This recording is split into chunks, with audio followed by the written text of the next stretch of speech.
down the drain. China clay is not quarried as other minerals are. It is washed out of the ground with strong hoses. Then, the mixture of clay and water has to settle and be dried before Bill and Ben can take it away. Part of the line which the twins use to reach the China clay workings runs near the sea. There is a hollow in the land just here which often floods after heavy rain. Local people called this hollow the drain. The autumn gales, which had brought down the farmer's tree for Trevor to cut up, were also causing rough seas and high tides. When rain came too, the engine's crews looked gloomy. "A real high tide now," said Ben's driver. "Could make real trouble at the drain." But though pools of water lay on either side of the line, they grew no larger. Bill and Ben puffed happily to and fro, replacing loaded hoods with empty ones. They forgot about the drain. Then the rain began again, and the wind strengthened. As the engines went to the clay pits that morning, their drivers noticed that the water in the drain was rising. When Bill arranged the empty trucks, Ben went to leave with a train of full ones. At the drain, he found that the water was level with the top of the rails. "Come on," said Ben bravely. "We must get through, if only to get help for Bill." "Go back, go back," the wind seemed to shriek. Ben took no notice. He was halfway over the rising tide, whipped into a huge wave by the wind, swept across the line. "Oof!"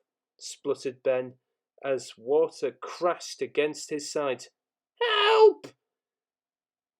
With a hiss, the water reached his fire. "Quick, Ben!" urged his driver. But it was too late. With a despairing gasp, Ben stopped.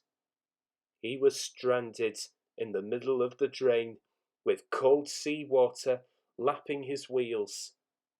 The firemen set off to find help. "Keep on the sleepers," advised the driver. "We don't want you swamped as well." The water reached the fireman's waist, but he struggled on. At last, cold and soaking, he reached the yard. Thomas was there, wondering where his trucks were. His driver wasted no time. "Ben must be rescued," he said. "We need a steel cable, a pair of waders, and determination." "Yes," said Thomas doubtfully. He understood the cable, but he wasn't sure about determination and didn't even know what waders were. Thomas stopped at the water's edge. His fireman put on the waders and set out, carrying the end of the cable. Ben was delighted to see him. The fireman fastened the cable end to Ben's front coupling. Then he uncoupled the trucks so that Bill, who had come up behind, could pull them clear. "Right," he said, as he joined Ben's driver in the cab. "Let's go." Poor Ben had no steam to whistle, so the driver and fireman waved to show Thomas that they were ready. Carefully, Thomas took the strain. Slowly, with water cascading all around him, Ben came out of the drain.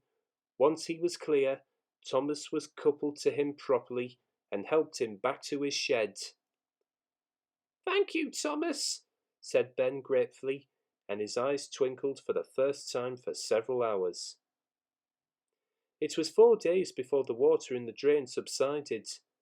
When Bill reached home, both twins agreed that it would be ungrateful of them ever to tease Thomas again.